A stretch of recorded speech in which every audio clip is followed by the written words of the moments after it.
as promised, joining us now down in Austin, Texas.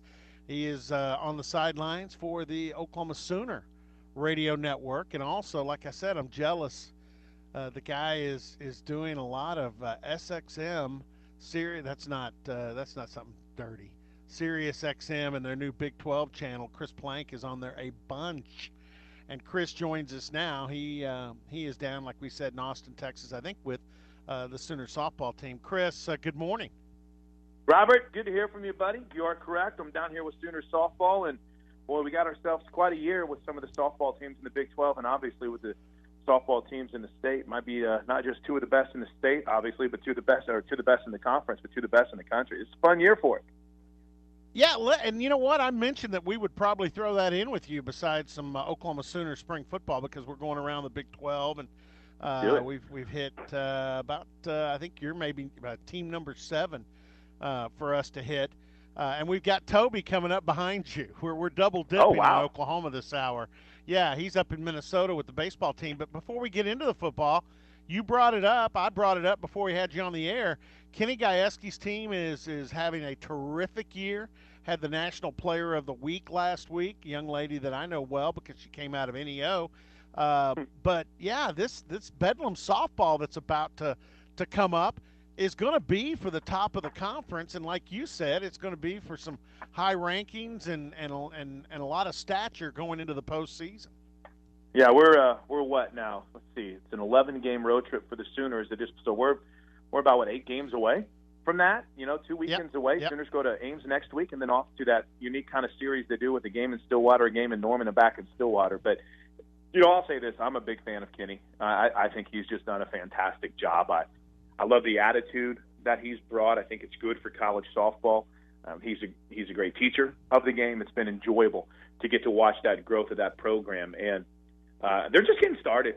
Obviously, here with Oklahoma, Patty Gasso has built a foundation that's been pretty special, and they've got quite a senior class with 6 seniors who have been here since day one. Every one of them has contributed. One of them may be the National Player of the Year this year, in Sid Romero. So, yeah, I'm excited for a couple of weeks to get to Stillwater, because I think that's going to be for all the marbles in the Big 12, and will be a huge, huge RPI series as well. Yeah, it's going to be a big deal.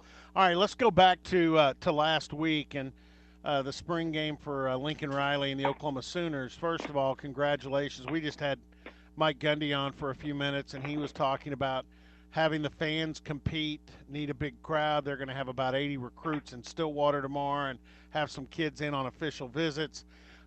Lincoln Riley has done a great job of making that spring game at Oklahoma not only a big event to watch his football team, but also to recruit future Oklahoma players. And the quick move to Friday, boy, the execution from Joe Castiglione and everybody involved was pretty impressive. Yeah, and Robert, sorry, I almost hurt my phone. The thing that's amazing about it is, and I think Toby brought this point up, you shift a baseball or a softball game up a couple of hours or even shift it up a day, it's no big deal. Oh, we're going to play 2 and it's fine. Even in a spring capacity, you shift a football game, and it's incredible all of the moving parts that are necessary for something like that. And I was wowed by how they were able to do it. I'm still almost in borderline shock that they were able to pull it off because, you honestly, if you're expecting 50, right, if you're expecting 50,000 people, there's so much that goes into it, from security, from the moving pieces of operations, game day operations beyond that, I don't think of it a lot as a fan. I don't know how many others truly do, but the amount of work that the administration had to put in to make this happen was jaw-dropping. And I'll be honest with you, I hadn't even heard about the possibility until Tuesday. So, obviously they had been talking about it behind the scenes quite a bit whenever the forecast looked as bad as it did. But, they turned it around in the better part of 72 hours to make it as successful as it was. And Robert, I don't cover recruiting as well as you do, but I can imagine that, maybe it affected a couple of guys, but to still be able to come away with the commitments that they did and then have the crowd like they did. And listen, Coach is right. It's fun to have an atmosphere whenever, maybe the biggest cheer of the night was watching 2 dudes try to catch punts. Having 2 students out there trying to catch punts, and you have someone doing a rock, paper, scissors contest. So they really, They made it a lot about the fans. I know some people get upset when it's Lee Bryce instead of, Ludacris or Rick Ross, but that's not necessarily all about the players. That's more about getting people there. So this spring football has become an event, and getting it on primetime on Friday night, I don't think, Robert, that's going to change anytime soon after what we saw this past week. All right, let's talk about the team itself, and again, I'm the first one to say, spring games. We all know that coaches aren't going to put their best X's and O's out there. They're going to stay vanilla, is the phrase everybody uses. You can still see, what guys have got. Let's start on the offensive side. And I know, last year there was a lot of talk about it being a quarterback competition, right down to the fact to the start of the first game, and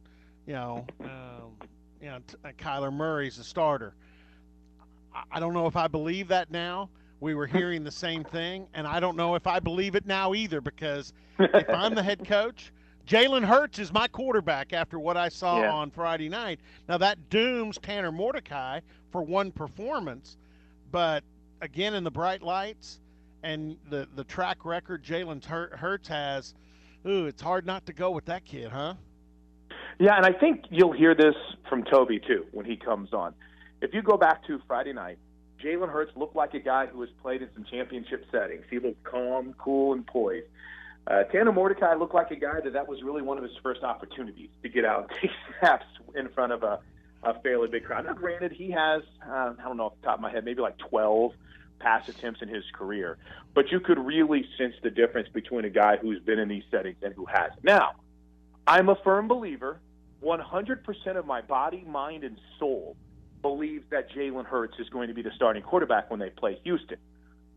But I do think this is a competition, Robert, and I know that some people don't believe that, and that's fine. Listen, I would have a hard time believing it as well, too. But Lincoln Riley has been a part of 3 of these now.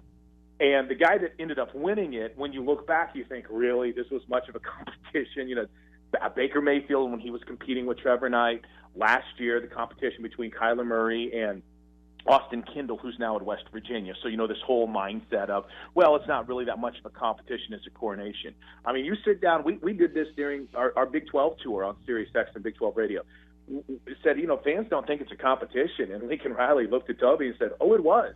I mean, you ask anyone that was a part of that last year. That went down to before we made the decision. So I'm a firm believer in that, but I fully expect Jalen Hurts to be the guy to get the job. With that said, I think it's going to be fascinating to see what happens whenever Spencer Rattler gets on campus. This is every year, every recruiting cycle, you have someone who's going to be the next big thing. Well, Spencer Rattler is supposed to be that next big thing for Oklahoma. So I'm very intrigued to kind of see how he fits in. And I also think that maybe if he had decided that he was going to enroll early, maybe we're looking at a situation where Jalen Hurts isn't even in Oklahoma right now. But I believe that it's a competition. I believe Jalen Hurts has the upper hand. I believe he's going to be the starting quarterback. But, man, I hope Tanner Mordecai doesn't let the struggles he had on Friday night kind of doom him personally throughout the rest of this competition. All right, we look at the rest of it, and obviously Oklahoma has a track record on offense of being extremely potent. And I was on the sidelines, the opposite ones of you last year when we saw, 2 offenses just go up and down the field on each other. I mean, it was, the last 2 years, the last 2 meetings between these 2 schools have been just unbelievable offensive performances across the board. Saw the young receivers, impressed with that. I have a lot of confidence that Bill Bedenbaugh is going to build another really good offensive line. I think you got to give him credit because he's done that a bunch, and I think he's shown he can do that. My biggest question would be over on defense, and my son who's up at NEO has a great relationship with Alex Grinch. Sent him a couple of players, including a Pac-12 all Pac-12 defensive tackle out at Washington State. They talk a lot, and Zach has told me, he said, hey, Coach Grinch says he's got a lot of work to do in Norman. And I think the spring game kind of showed that. I mean, I'm not trying to be that Aggie guy that's taking pokes at the Bear here, but to be honest, the defense looked on for the spring game looked like Alex Grinch does have a lot of work. Oh, he'll tell you he does. I mean, ask him. I will say this from the experience that the royal us, I guess, we have usually with coaches. You get coach speak, you don't get a lot of true inside information, and coaches have been guarded. Alex Grinch has been almost to a certain degree shockingly open about where he thinks this defense is, and basically sounding alarms that this is not where it needs to be. I think the spring game is a great example of this defensively. He wants 22 guys that he can trust to put on the field, right? He wants to be able to have 2D. And he does not have that. He's been open about it. He maybe has 11, maybe. And half of those dudes didn't even suit up on Friday night.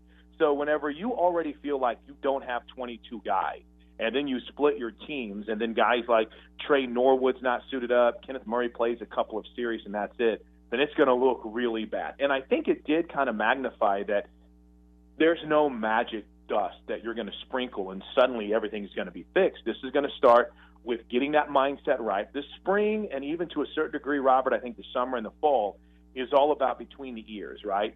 And getting your mind right and understanding the expectations of this new defensive coordinator. And they like LaRon Stokes and what he's been able to do, a JUCO kid that's coming this year. They've been impressed with the development of Neville Gallimore. He's slimmed down quite a bit. They say good things about guys like Kenneth Murray, even a walk-on like a Brian Meade now that they've lost Caleb Kelly. So, you'll hear good things here and there, but for the most part, this has been a defensive coordinator that it's almost been refreshing in his honesty. Scary if you're a Sooner fan and you're just expecting them to shut people down right away.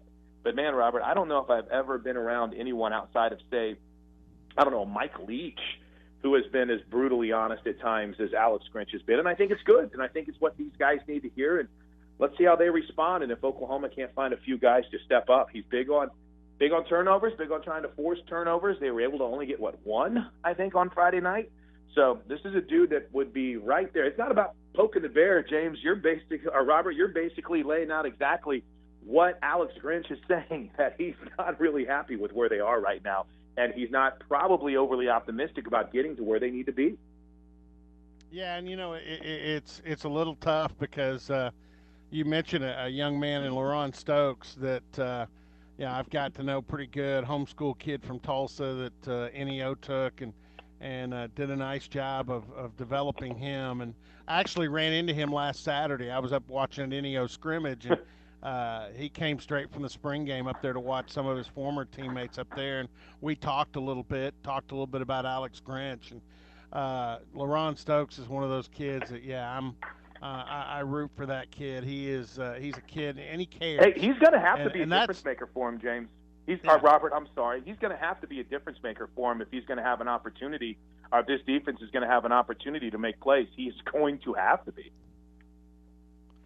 Well, and that's the other thing, too, is Alex Grinch, I think, needs players who really care. And I'm not saying that there's not guys out there that play defense for OU that care, but this is a kid that has a lot of self-pride, and you can build a defense. If you get 5 or 6 guys out there that, they care about the performance of their unit right down to their core, and they're miserable if it's not right.